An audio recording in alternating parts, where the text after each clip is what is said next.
Panoorin, agaran in real time, o balikan sa pag-scroll up and down. Mga balitang dapat malaman, impormasyong tunay at napakikinabangan. Saan ka man, sa buong kapuluan. Babangon sa bagong sigla. Kababayan, kasama ang social media. Powered broadcaster ng bagong mamamayan. Tapat sa pag-uulat. Ito po ang Presidential Broadcast Service. Sa Kalbayog, Radyo Pilipinas, 882 AM. Radyo Pilipinas. Radyo Publiko. Radyo Pilipinas. Radyo Publiko.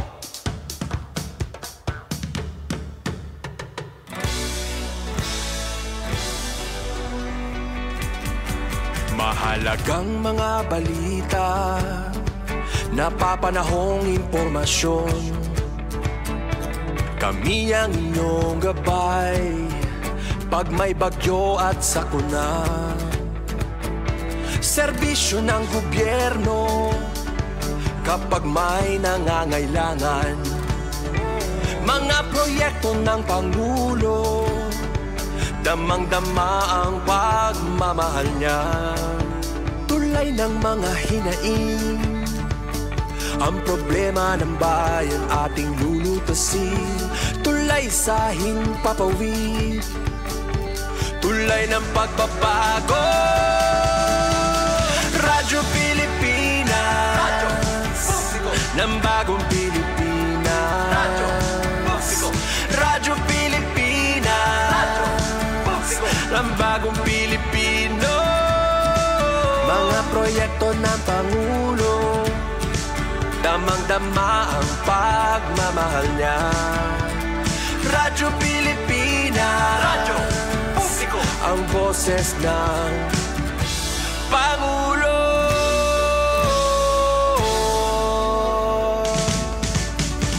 Karamay niyo kami, kahit malayo man kami nakakarating. OFW magsasaka, buhay ay iba't iba, san mang lugar ng bansa natin. Tulay ng mga hinaing, ang problema ng bayan ating lulutasin. Tulay sa himpapawid, tulay ng pagbabago. Radyo Pilipinas, Radyo Publiko ng bagong Pilipinas. Radyo Publiko, Radyo Pilipinas, Radyo Publiko ng bagong Pilipino. Mga proyekto ng Pangulo, damang-dama ang pagmamahal niya. Radyo Pilipinas, Radyo Publiko, ang boses ng Pangulo. Radyo Publiko, Radyo Pilipinas, Radyo Publiko, Radyo Pilipinas. Ito ang Presidential Broadcast Service. Radyo Pilipinas, Radyo Publiko ng bagong Pilipinas para sa bagong Pilipino. Naghahatid ng mahahalagang balita at impormasyon na guugnay ng pamahalaan sa sambayanan. Tulay sa himpapawid ng serbisyo publiko. Radyo Pilipinas, Radyo Publiko, ang boses ng Pangulo. Sa Kalbayog, 882 AM. Radyo Pilipinas, Radyo Publiko.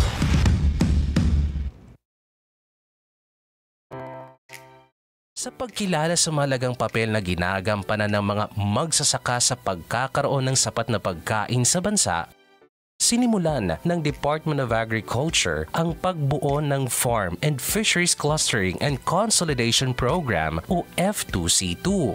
Sa pagsasama-sama at pagbubuklod-buklod ng mga magsasaka at mangingisda na nagkakalapit at nagkakatulad ang produksyon, tutulungan sila ng F2C2 na matukoy ang kanilang mga pangangailangan, mapabuti ang kanilang produktibidad, makamit ang economies of scale, at gawing negosyo ang kanilang mga aktibidad sa agrikultura at pangisdaan. Para sa iba pang impormasyon, bumisita sa opisina ng DA8 F2C2 Regional Secretariat, Kanhurao Hill, Tacloban City. Isang paalala mula sa Department of Agriculture, Regional Field Office 8 at ng himpilang ito. Usapang Agrikultura, ang inyong source of daily agri-news. Talakayang siksik sa kaalaman, hatid ay impormasyon mula sa pamahalaan. Pagpapayaman sa ating mga likas na yaman para mas mapaunlad pa ang isa sa mga pangunahing kabuhayan sa ating bayan. Usapang Agrikultura, dito lang sa Radyo Pilipinas.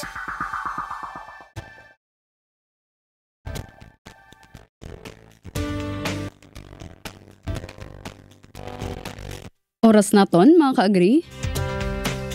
6 minutos na ang naglabay sa alas 5 san aga. Adlaw kita Lunes, September 15, 2025, day 258 over 365 days. Yes, maupay nga aga mga ka-agri. And oras na naman para sa aton kada alas 5 nga programa, Usapang Agrikultura. Ang programa nga nagdadara sa iyo sa mga istorya, updates, impormasyon ngan inspirasyon para sa naton mga parauma, aton mga parapangisda, mga negosyante sa agrikultura, ug adton may kasing-kasing sa agrikultura. Siyempre, nagpapadayon naton misyon sa bulig sa Department of Agriculture ngan Presidential Broadcast Service.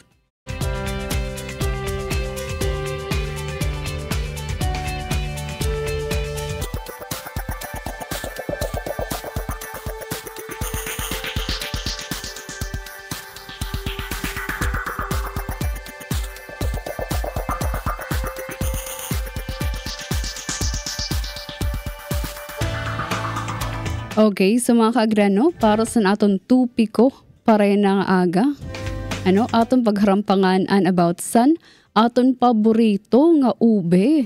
O diba? Kasi timing buwas Martes, September 16, 100 days countdown before Christmas. Sa din syempre ube, aton handa para na kapaskuhan, diba? So ube nga dirla ni basta pan dessert. Liwat mga kaagriano, kundi usa nga dako liwat nga oportunidad para sa aton mga parauma dinhi sa aton rehiyon, Rehiyon 8 Eastern Visayas. Diba mga kaagri, maraman kita nga sabot nga san iba-iba nga mga challenges nga ginato bang sa aton sektor sa agrikultura, may mga kita na hibaruan nga usa nga kooperatiba. Mao ini an Fatima Multipurpose Cooperative wari sara nag-give up sini nga mga challenges nga eragin atubang, okay? Sarain padan nga nagpinsar sin mga pamaagi para siguraduhon nga an era butlaw, an era balhas sa pag-uma indiri makakarag, okay? Kung sadtoan pakiana permiso nato mga paruma nga ay may daba kita sini nga akon igaha-harvest may buyer kadaak kasi wari man minapalit nakakaragla an era mga pinantatanom, okay? So yan nakakarot na sira sin baton may din na sira kabaratunan tungod san era proyekto nga gintindog mao ini an ube processing facility so sigurado nga diri makakarag an kada harvest sa aton mga kababayan nga mga parauma nga nagtatanom sin ube. So insaron naton mga kaagrano nga sa simple nga ugat sini nga ube, okay? Pwede ka makahimo sa iba-iba nga mga produkto, sugad pa na aton dessert nga ube, ube jam, ube ice cream, di ba? May palat ube cake, yan na. And damo pa nga iba mga kaagri. Pero labaw pa siton, mga ka-agree, an value-adding process nga ginahatag sa ube, inagahatag liwat sin mas dako nga kita, mas dako nga income para sa aton mga parauma. So dirla basta-basta nga hilaw nga ube, hilaw nga tanom an eragin ba baligya. Okay? Kundi usa na nga produkto nga may ada kalidad. Pwede naton ipagmalaki. As a Filipino, pwede natin igbaligya paliwat sa langyaw nga mga nasod, di ba? Siya nang aga maka-agree, mas kilalaon pa naton ini nga kooperatiba, Fatima Multipurpose Cooperative, and nano ini nga proyekto nga eragin bugos, nano ini nga pasilidad nga eragin tindog, nano benepisyo sinisan mga farmer members, san kooperatiba, and paano niragin si saring nga dako an posibilidad nga an Pilipinas in mahimo nga ube capital of the world. Okay, so antes naton hibaroan ini nga aton tupiko pare ng adlaw aton AVP niyan aton nanay pamatian hilngan ini nga aton audio visual presentation.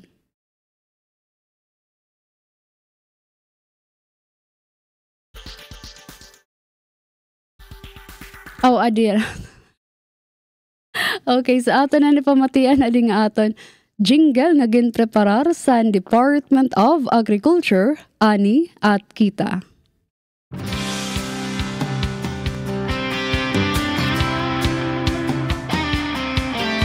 Ito ng bagong pananaw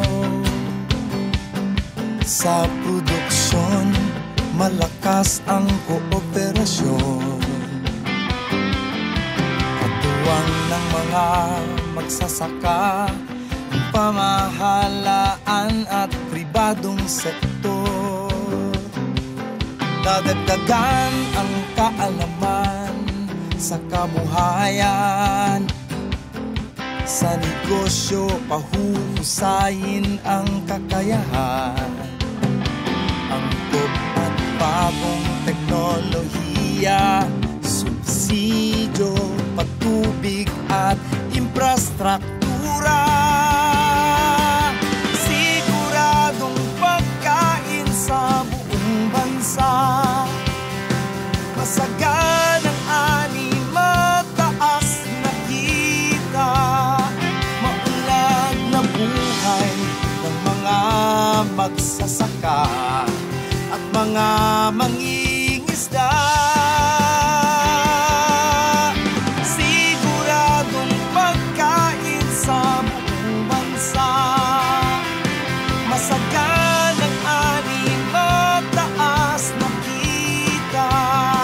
Maunlad na buhay ng mga magsasaka at mga mangingisda.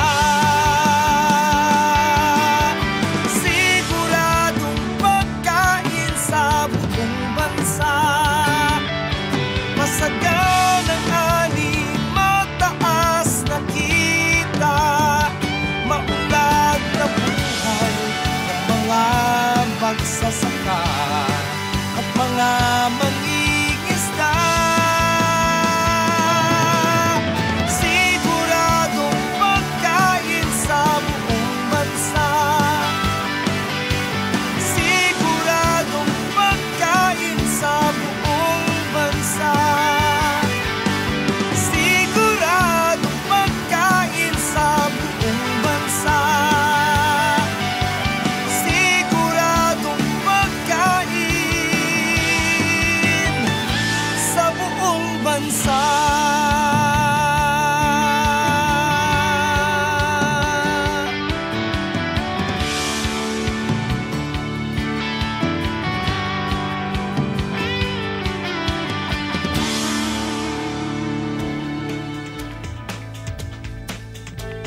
Oras naton maka-agree, 14 minutos na ang naglabay sa alas 5 san aga, kita mabalik kahumanlasan pipera ng mga pahibaro.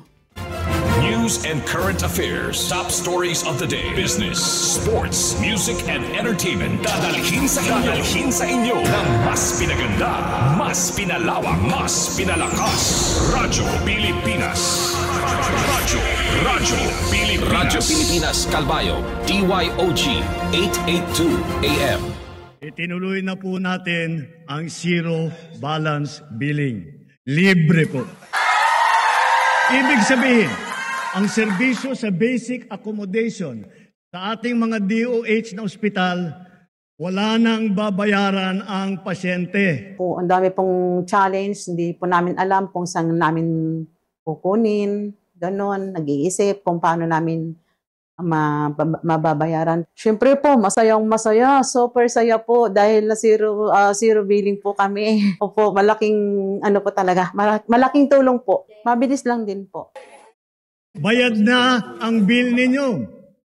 Uulitin ko, wala nang kailangan bayaran ng pasyente basta sa DOH Hospital dahil bayad na po ang bill ninyo. Naiyak ako kasi sobrang saya. Maraming salamat po, Mr. President Bongbong Marcos Jr.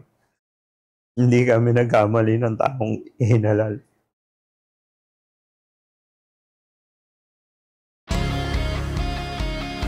Garantisadong solusyon at aksyon ang handog sa iyo ng Bagong Pilipinas Presidential Action Center. Sundin lang ang mga sumusunod para makakuha ng appointment.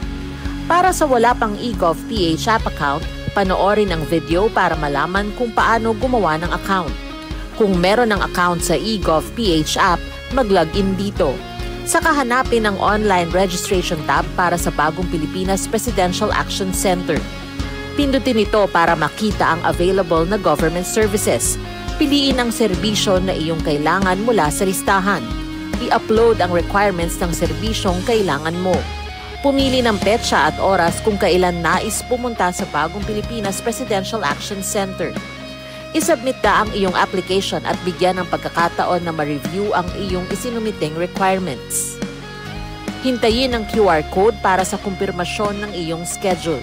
Makakatanggap ka ng text message para malaman kung naaprubahan ito. Sakaling hindi ito maaprubahan, makakatanggap ka rin ng text message para ipaalam ang kulang na requirements sa kasubukang mag-register ulit. Kung nakatanggap na ng kumpirmasyon, maaari nang pumunta sa Bagong Pilipinas Presidential Action Center sa napiling schedule, dala ang QR code at ang mga isinumiteng requirements. Huwag kalimutang dumating sa itinakdang araw at oras ng iyong appointment. Pinapaalala rin na siguruhing may kumpirmadong schedule bago pumunta sa Bagong Pilipinas Presidential Action Center para maiwasang magpabalik-balik. Simple at user-friendly ang pagpapa-appointment dito. Kaya wag nang mangamba dahil sa Bagong Pilipinas Presidential Action Center, tulong ay abot kamay na. Hatid ay balita, impormasyon at sari-saring kaalaman tungkol sa sektor ng agrikultura sa ating bayan. Usapang Agrikultura kasama ang Department of Agriculture. Alamin ang mga hakbang ng administrasyon para mas mapaunlad pa ang iba't ibang industriyang agrikultural at pakinggan ang mga proyektong handog sa mamamayan upang mapalago ang kanilang mga kabuhayan. Usapang Agrikultura, Lunes hanggang Biyernes, alas 5 ng umaga, dito lang sa Radyo Pilipinas. Oras naton mga ka-agri, 10:08 minutos na ang naglabay sa alas 5 san aga.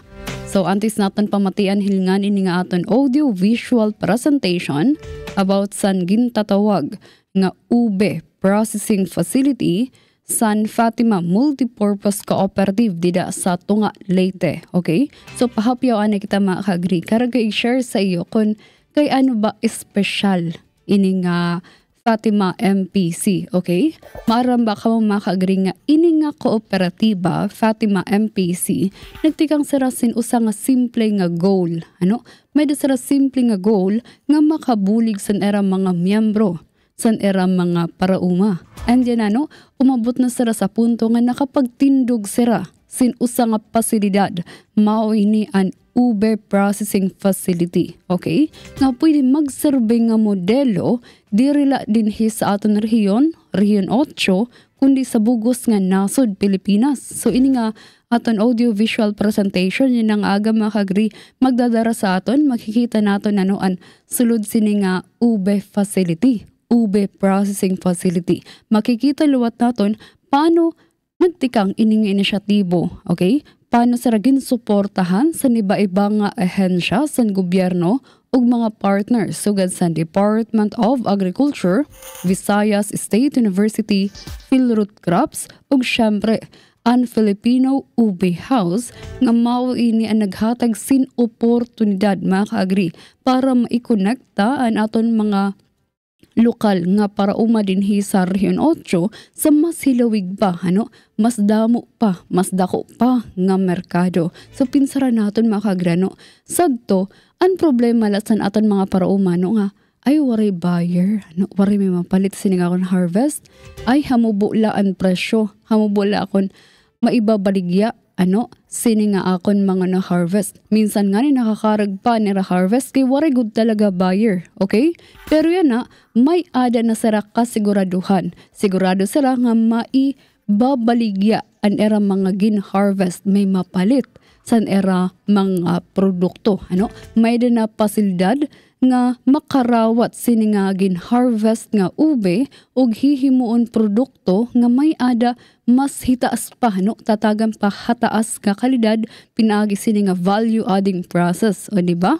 And may ada luwat tatak, may ada pa luwat pulos, okay? Direla efficiency mga ka-green atong ginaharampangan nidi, kundi empowerment liwat san aton mga parauma. So sanglit mga ka-green, diri na kita mag-ihya paano aton na pamitayan hilingan din nga aton audio visual presentation.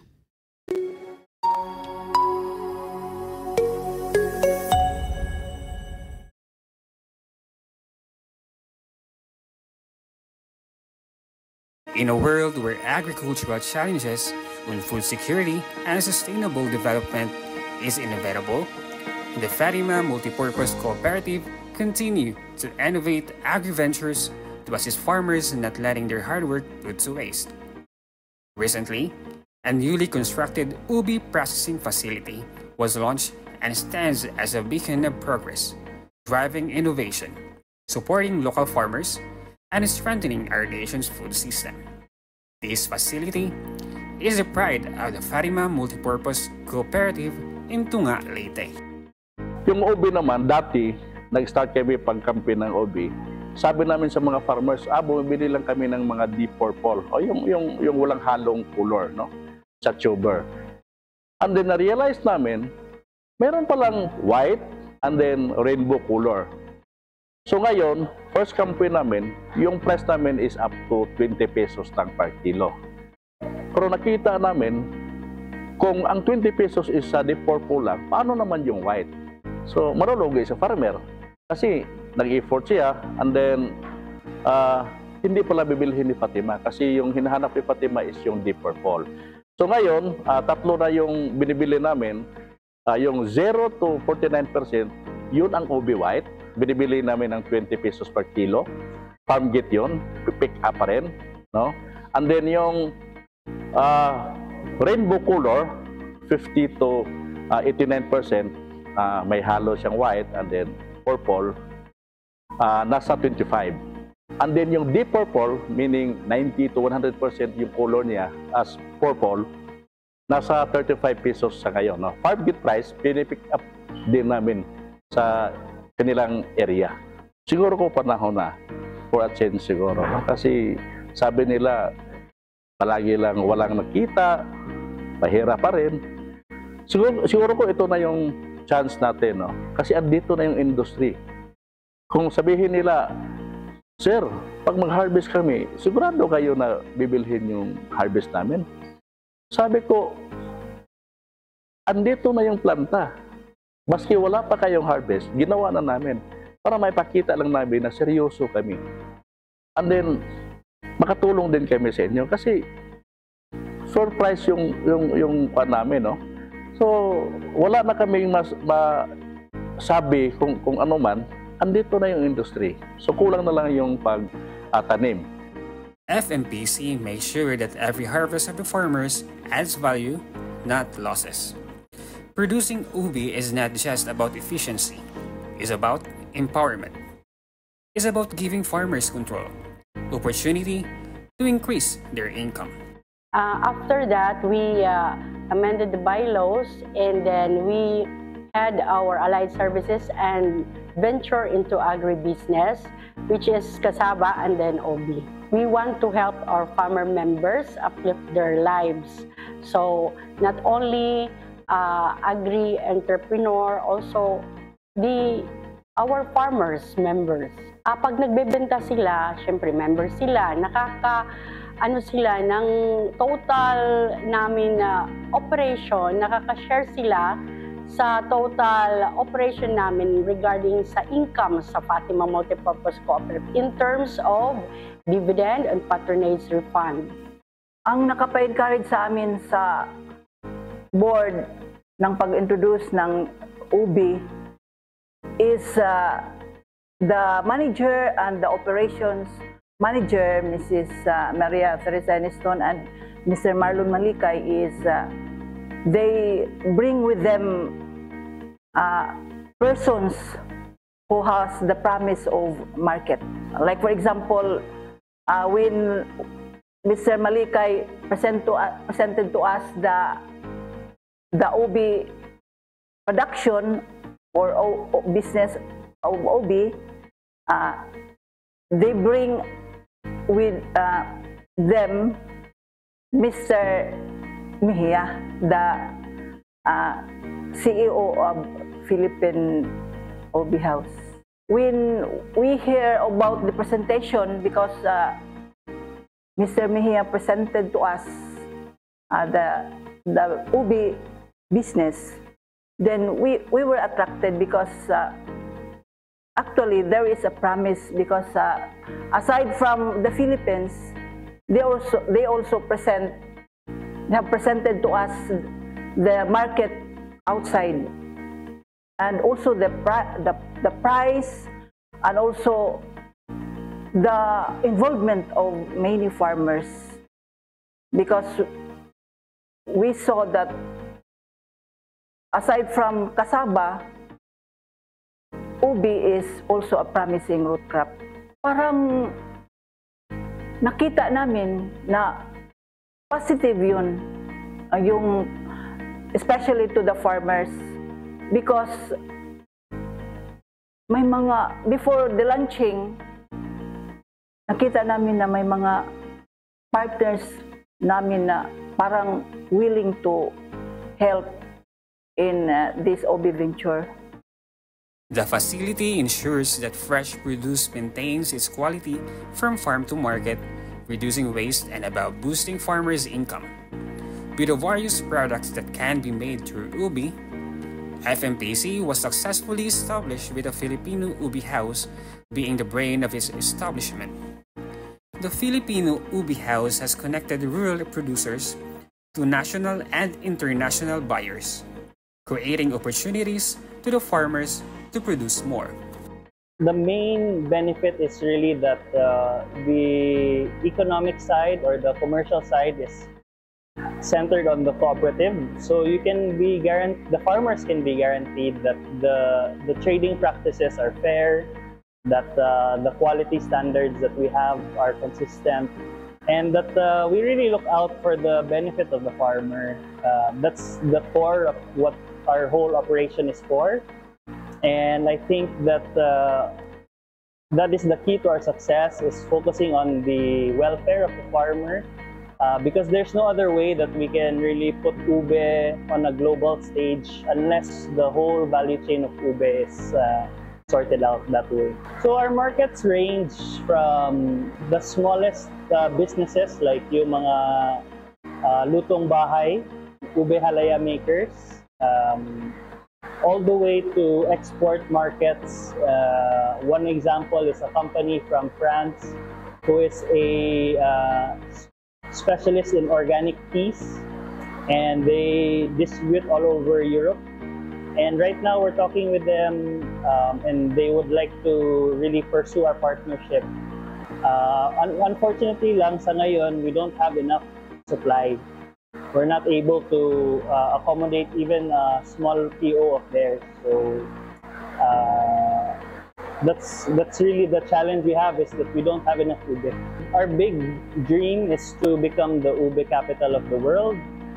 I don't think it's very far-fetched. It's very possible.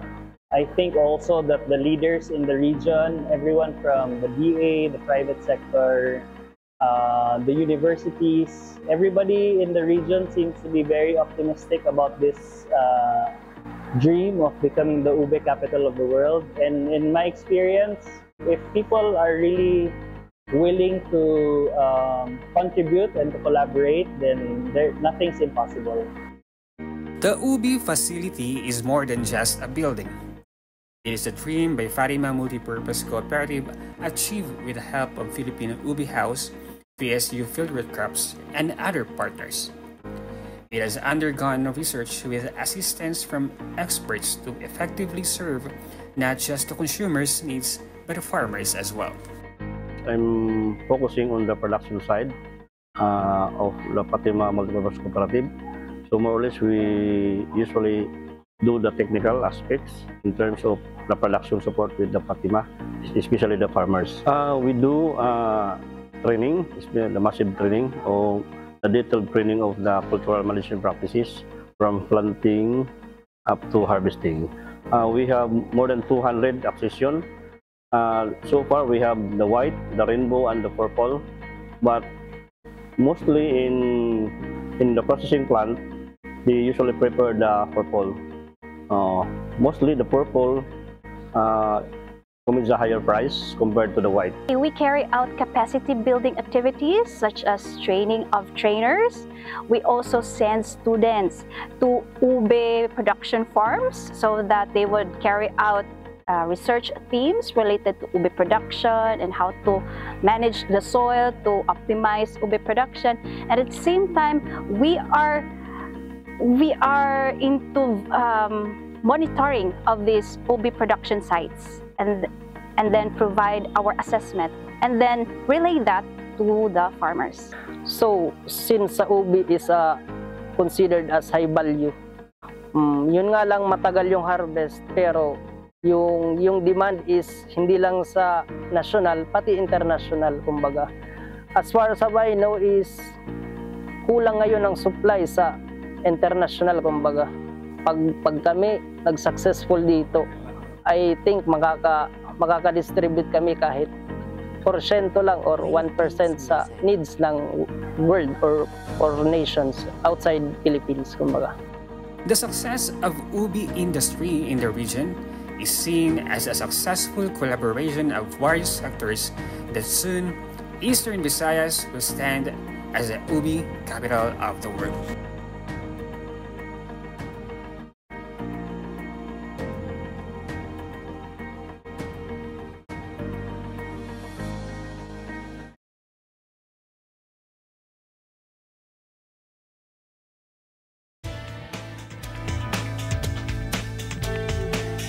Oras naton mga ka-agree, 27 minutos na lang ang nagpapabilin ang tismag alasay san aga. Sa aton nabatian nahil nga na naton audio-visual presentation. Sumao ini an ube processing facility San Fatima MPC. So an Fatima MPC, multipurpose cooperative, tigang sa usa nga simple nga grupo. Mga ka-agree?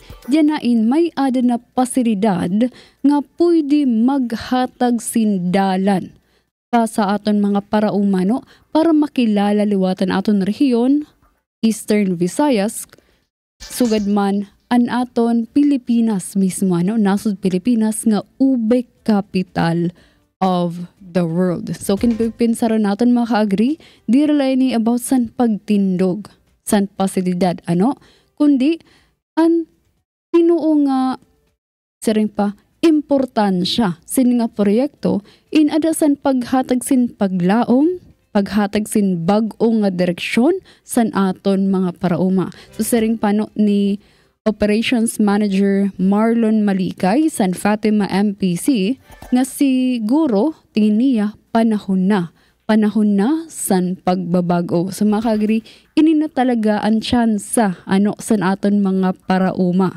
And kung tutusin lang kasi natin mga ka-agree, dirila sin income, ang ginhaharampangan din hinga sa aton tupiko pare ng adlaw. So ang kooperatiba lawat nagsisiguro nga tanan nga mga miyembro, tanan nga mga farmers sa Fatima MPC in makakabenepisyo medyo sira nakakarawat nga dividends at the end of the year, medyo sira mga patronage refund ug labaw sa nga tanan may ada sira dignidad como usa nga parauma. So pinsaro niya mga ka-agree, diri ka nalain basta nagtatanom san ube, or nano pa man nga mga pananom, diri ka la basta nagtatanom, nag-harvest, nagbabaligya, ibabaligya pa sa mura nga kantidad. Yan na, may da ka naliwat in part, san mas hilawig nga operasyon San Fatima MPC. So dugang padida mga ka-agree,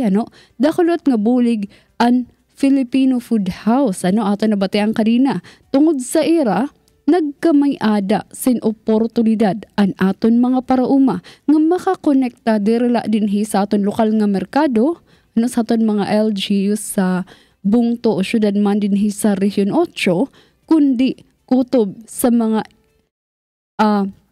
dinhi mismo sa Pilipinas, and irahing erada ko nga dream, nga makabaligya liwat sa gawas, san aton nasod. Magkamayada kita mga international buyers. Di ba mga ka-agree? Sanglit saring pa ni General Manager Miguel Mejia nga ang susi san kalampusan is an pagtutok, paghatag focus, san kamutangan san aton mga parauma. And mga naman mga ka-agree, kung diri aalagaan an aton mga parauma, paano ka makakahatag o paano natin maipupwesto an ube san Pilipinas sa global nga entablado. O diba mga ka-agree? Napakasimple lang san mensahe nga kun nagkakaurusa an kooperatiba, nagkakaurusa pati an gobyerno, an universidad, pribado nga sektor, wari imposible nga pangarap, an pangarap nga maging ube capital of the world an Pilipinas. And saring panimihiya, diri harayo, nga maging ube capital of the world. Kung magpapadayon an kolaborasyon. Okay, makagri, sanglit, nanuman an aton igtatanom, nanuman an iyo igtatanom sa iyo mga umhanan. Hinumduman niyo nga, an kada sa humay pa, kada grain san humay, kada ugat san mga root crops, in may ada iton value, mga ka-agree.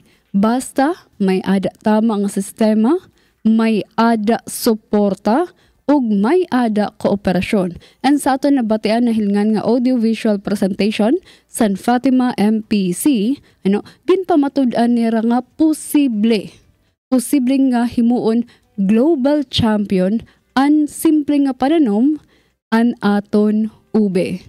Okay, oras naton 22 minutos na laan nagpapabilin antis mag alas 6 an aga. Kita mabalik kahumanlasan pipera nga mga pahibaro.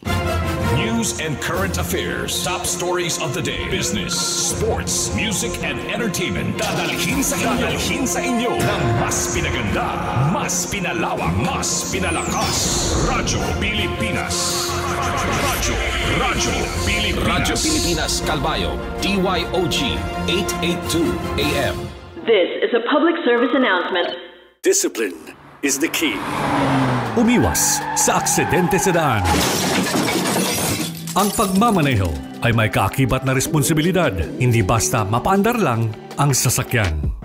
Kilatisin ang sarili, ang kahandaan sa manibela, siguruhing inyong konsentrasyon ay hindi magagambala. Importante rin na ating laging isipin, init ng ulo ay huwag pairalin, bagkus kaligtasan ng lahat ang siyang dapat unahin. Isang mahalagang paalala mula sa Presidential Broadcast Service at Radyo Pilipinas, Radyo Publiko 738. This is a public service announcement. From PBS, Presidential Broadcast Service at Radyo Pilipinas, Radyo Publiko 738. Mas pinadali na ang government transactions sa tulong ng eGovPH Super App. Pwedeng-pwede mo nang magawa ang lahat ng ito. I-download ang eGov app sa iyong smartphone o tablet mula sa App Store o Google Play Store. Pagkatapos, ilagay ang iyong mobile number at i-authenticate gamit ang one-time PIN o OTP para marehistro ang iyong account. Saka ilagay ang iyong mga pangunahing impormasyon at kumpletuhin ang facial recognition technology para sa verifikasyon ng iyong pagkakakilanlan. Para sa mas mabilis at mas maayos na serbisyong panggobyerno, gamitin na ang eGovPH Super App. Hatid ay balita, impormasyon at sari-saring kaalaman tungkol sa sektor ng agrikultura sa ating bayan. Usapang Agrikultura kasama ang Department of Agriculture. Alamin ang mga hakbang ng administrasyon para mas mapaunlad pa ang iba't ibang industriyang agrikultural at pakinggan ang mga proyektong handog sa mamamayan upang mapalago ang kanilang mga kabuhayan. Usapang Agrikultura, Lunes hanggang Biyernes, alas 5 ng umaga, dito lang sa Radyo Pilipinas.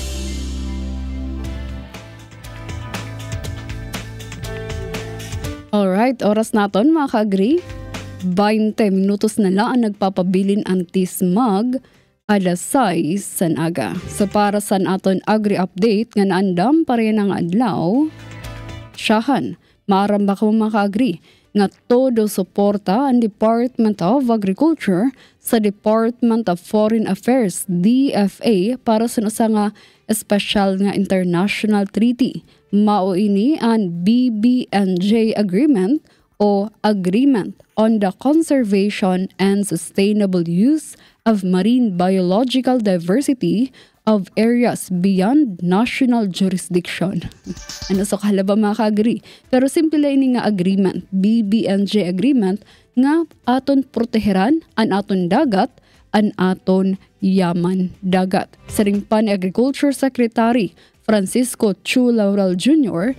nga ang BBNJ Agreement is napaka-importante sa pagkonserba, sustainable nga pag-manage sa marine biodiversity. Samtang aton liwat ginsisigurado unfair nga access ngan equitable nga sharing of benefits. Karagsingan mga ka-agree, diri lang ay ang basta proteksyon, kundi patas liwat ang benepisyo para sa aton mga Pilipino.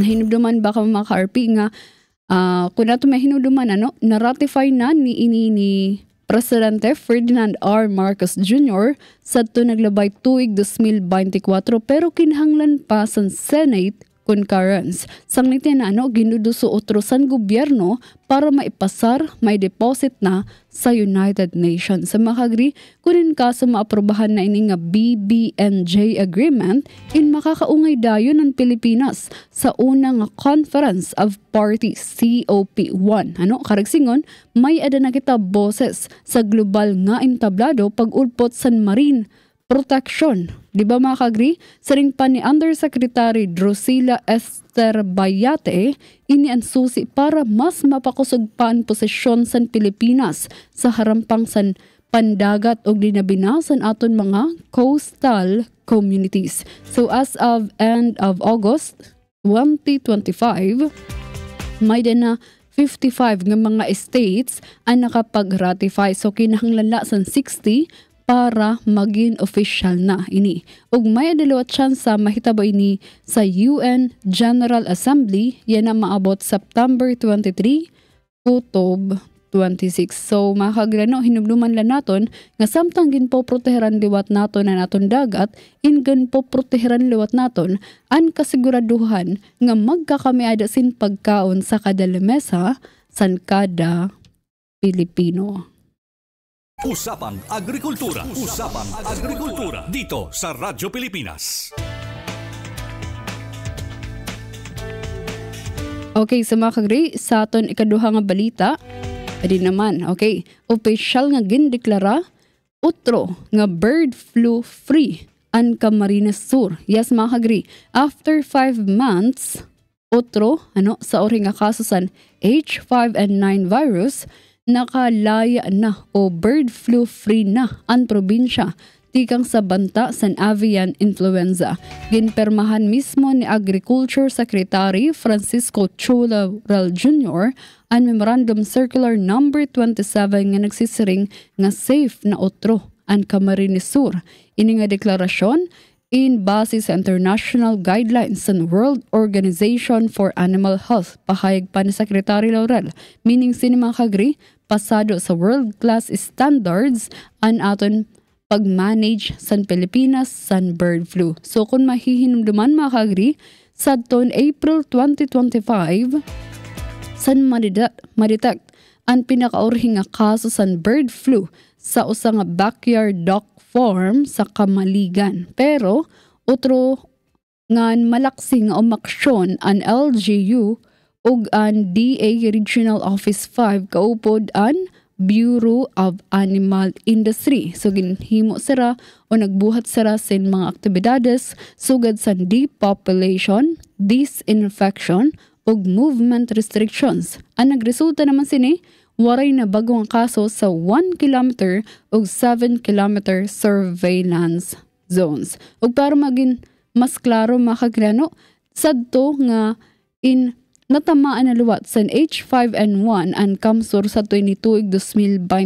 Pero yun na, otro balik na sara sa bird flu free nga estado. So maupay nga balita para sa poultry industry san probinsya. So reminder lano, sa ring pa ni Secretary Laurel, nga pwede dayon ma-revoke ang estado kung may ada bago nga kaso. Sanglit alerto paghihapon ang DA ug nagpapadayon sa iragin bubuhat nga surveillance activity. So mga kagri, maramba ka mo nga diri man kita sulod sa top 10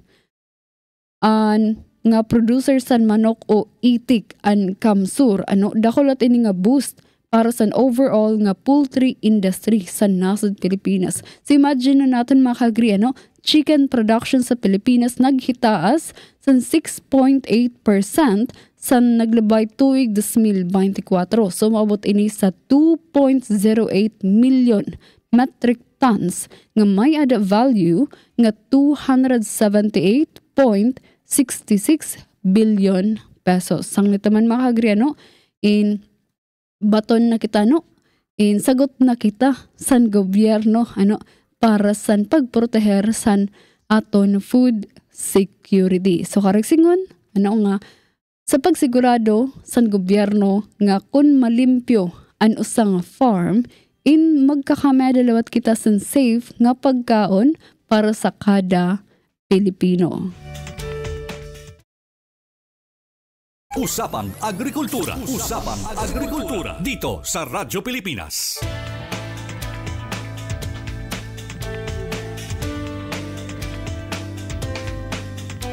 Okay, so mga ka-agri, para sa aton katapusan nga agri-update, Department of Agriculture nahirit sa amendment sa Rice Tarification Law, RTL, para utrotagan san kagamhanan ang National Food Authority, NFA, nga diretso makapalit dirila san humay kundi pati san bugas ug mais tikang sa aton mga parauma. Sa ring pa ni Agriculture Secretary Francisco Chu Laurel Jr. nga ungay ini sa bag-o nga Rice Act nga ginpasa ni House Speaker Martin Romualdez nga ang target sin makagri otro dirila bugas kundi pati mais kasi backbone ini san food production para san manok ug baboy nga importante san food secure nga Pilipinas nga mao ang bisyon ni Presidente Ferdinand R. Marcos Jr. Makagri maramba ka mo nga 46% san feeds sa livestock ug 62% sa poultry tikang sa yellow corn pero ang tanom nga mais o corn sa nasod Pilipinas mga 2.5 hectares 2.5 million hectares la suportado sa 1.5 o 1.1 million nga mga parauma. Sanglit kun may ada garantiya san mapalit which is tigang nasa NFA makagri, sigurado nga magiging fair patas ang presyo san pagpalit san mais and diri malulugi liwat an aton mga parauma. Sa dugang pa ni Undersecretary Roger Navarro nga sobrang napaka-crucial sa NFA procurement kada peak harvest dinabinayana nga panahon san katuran kinahanglan may ada kasiguraduhan ang presyo para duro-diretso ang kita san aton mga parauma. And adirleton mga kaagri empowered nga NFA in kaya nira pumalit san bugas tikang sa rice processing system nga funded san gobyerno. Karagsingon sulit ang multi-million peso facilities ug sigurado nga may ada market an aton mga kooperatiba. Usapang Agrikultura. Usapang Agrikultura. Dito sa Radyo Pilipinas.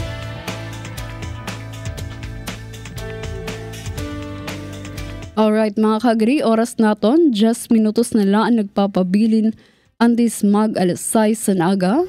Ngan para saan update sa kapatangan sa aton panahon para na adlaw Lunas. Adi si Sir Daniel James Villamil, Weather Specialist tikang sa DOST Pag-asa Sentral.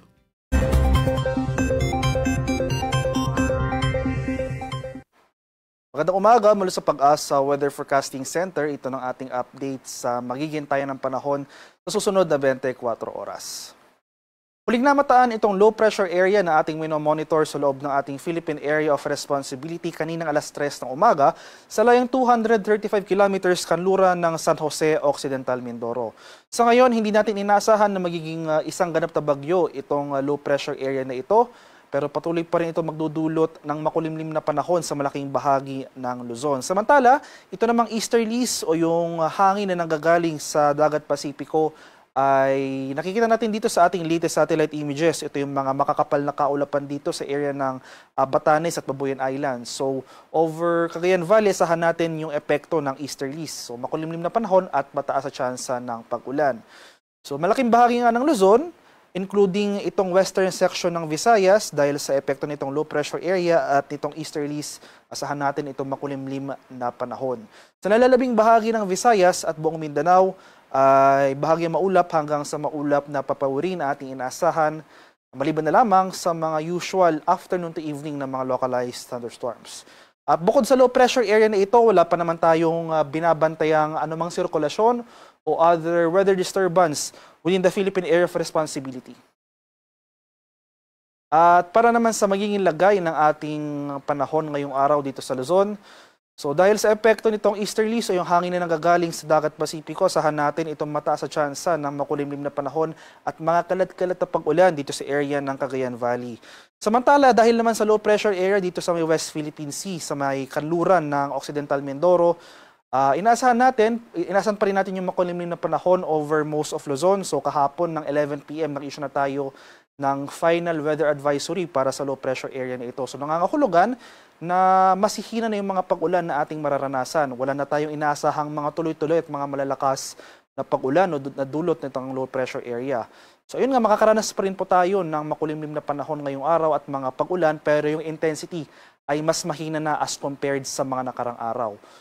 So itong area ng Ilocos Region, Cordillera Administrative Region, Central Luzon, dito sa Metro Manila, Calabarzon at Mimaropa, ngayong araw asahan natin itong mga kalat-kalat na pag-ulan at thunderstorms sa dulot ng low pressure area.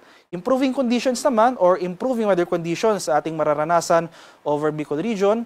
Pero ayun nga, dahil sa mga nakarang araw nakapagtala tayo ng mga pagbaha over the eastern section of southern Luzon dahil sa tumawid na low pressure area, posible saturated pa yung mga lupa sa mga lugar na ito. So ngayong araw, kahit na makaranas man tayo ng mga mahihinang pag-ulan na dulot ng thunderstorms, especially dito sa area ng Quezon at Bicol Region, posible pa rin yung mga tsansa ng mga pagbaha o pagguho ng lupa. Samantala, sa areas ng Palawan, Visayas at sa Mindanao, dahil nga sa low pressure area, magpapatuloy itong mga pag-ulan at makulimlim na panahon dito sa Palawan at Western Visayas. So improving weather conditions na rin na ating inaasahan dito sa Central at Eastern Visayas. Magpapatuloy itong generally fair weather conditions over most of Mindanao. So partly cloudy to cloudy skies, na may mga tsansa ng afternoon to evening rain showers or thunderstorms ang ating inaasahan sa mga lugar na ito. So maging handa pa rin tayo at alerto sa flooding or landslides dito sa western section ng Visayas at sa bahagi ng Palawan. Sa kalagayan naman ating karagatan, sa kasalukuyan, walang nakataas na gale warning sa anumang baybay na ating kapuluan at banayad hanggang sa katamtamang pag-alon ang mararanasan sa malaking bahagi ng ating bansa. Gayunpaman, iba yung pag-iingat pa rin sa ating mga kababayan na maglalayag sapagkat kung meron tayong offshore thunderstorm activity, asahan natin yung pagbugso ng mga malalakas na hangin, kaakibat nito yung bahagyang pagtaas ng ating mga alon. At para naman sa ating 4-day weather outlook, so sa mga susunod na araw, simula Tuesday to Friday. So sa ngayon nga, yung analysis natin para sa low pressure area ay unlikely. So napakalit yung chance na maging bagyo ito within the next 24 hours. Generally, gagalaw ito sa mga susunod na oras, generally westward or pakanluran papalayo sa ating bansa. Bukas, posible nasa labas na ito ng ating Philippine Area of Responsibility. Gayunpaman, dahil kahit malayo na ito sa ating bansa, yung trough extension nito, posible pa rin magdulot ng makulimlim na panahon at mga kalat-kalat na pag-ulan at thunderstorms dito sa area ng Central Luzon, including Metro Manila, sa bahagi ng Calabarzon at dito sa Mimaropa. So improving conditions na ang ating inaasahan bukas dito sa area ng Western Visayas. Samantala yung easterlies o yung hangin na galing sa Pacific Ocean patuloy pa rin magdudulot ng maulang panahon dito sa area ng Cagayan Valley. Pagsapit naman ng Miyerkules hanggang sa Biyernes, patuloy nilalayo itong low pressure area sa ating kalupaan. So improving conditions na ating mararanasan over most of Luzon. Magpapatuloy yung mga kaulapan at mga pag-ulan. Nadulot naman ng posibleng muling pag-iral ng ating southwest monsoon o yung hanging habagat dito sa area ng Palawan. So Wednesday until Friday, generally fair weather sa malaking bahagi ng ating bansa except nga sa area ng Palawan. Posible pa rin magpatuloy yung mga pag-ulan na dulot ng easterlies dito sa eastern section of Northern Luzon. So dito sa area ng Cagayan Valley. So for the rest of the country, throughout the rest of the forecast period, ay generally fair weather ang ating inaasahan. Partly cloudy to cloudy skies, pero hindi nakakahulugang wala na tayong pag-ulan na mararanasan. Nandiyan pa rin yung mga usual afternoon to evening na mga rain showers or localized thunderstorms. Kaya patuloy na umantabay sa mga localized advisories tulad nga ng thunderstorm advisory sa posibleng i-issue ng Pag-asa Regional Center sa ating mga lokalidad. At ang haring araw sa Kaminilaan ay sisikat mamayang 5:45 ng umaga, lulubog naman mamaya sa karap na 5:58 ng hapon. Para sa karagdagang impormasyon tungkol sa ulat panahon, lalong-lalo na sa ating mga localized advisories, itong mga thunderstorm advisories, rainfall advisories or heavy rainfall warnings na posibleng i-issue ng ating mga Pag-asa Regional Centers sa ating mga lokalidad, i-follow kami sa aming social media accounts at DUST_Pag-asa. Mag-subscribe na rin kayo sa aming YouTube channel sa DUST Pag-asa Weather Report at palagi bisitahin ang aming official websites sa pag-asa.dust.gov.ph at panahon.gov.ph. At yan lamang po ang latest mula dito sa Pag-asa Weather Forecasting Center. Magandang umaga sa ating lahat. Ako po si Dan Villamil Lagulat. Damang salamat Sir Daniel James Villamil, Weather Specialist tikang sa DOST Pag-asa Sentral para paghatag sa aton sa update sa kamutangan sa panahon para yana adlaw Lunes. Okay, oras naton mga kagri, 2 minutos na laan nagpapabilin antis mag-alasay san aga. That's all for today. Otro damang salamat sa niyo pagpamating at pagtambong sa naton programa. And shout out mo pa nga aga nakikita sa naton live sa Facebook. Good morning Jennifer Golmatico, Irish Nicole, Franz Navarrete Probe, Carl Palm, Sugadman good morning, May Rose Swapper, nga sa tanan nga mga nagkikita sa naton live sa Facebook ug YouTube Radyo Pilipinas Kalbayog ngan mga namamati sa aton mga radyo 882 kHz AM dial. Nakaupod naton sa Master Control sa Israel Taro ngan Engineer FMB ngan sangaran sa aton acting station manager Hinar Navalon. Ako luwatan iyo nakaupod Charmaine Perito Balves. Masunod na ang programa Morning Report. Mga iton mga karpi, stay safe, productive and always inspired. Iniyan atong programa Usapang Agrikultura. Usapang Agrikultura, ang inyong source of daily agri-news. Talakayang siksik sa kaalaman, hatid ay impormasyon mula sa pamahalaan. Pagpapayaman sa ating mga likas na yaman para mas mapaunlad pa ang isa sa mga pangunahing kabuhayan sa ating bayan. Usapang Agrikultura, dito lang sa Radyo Pilipinas.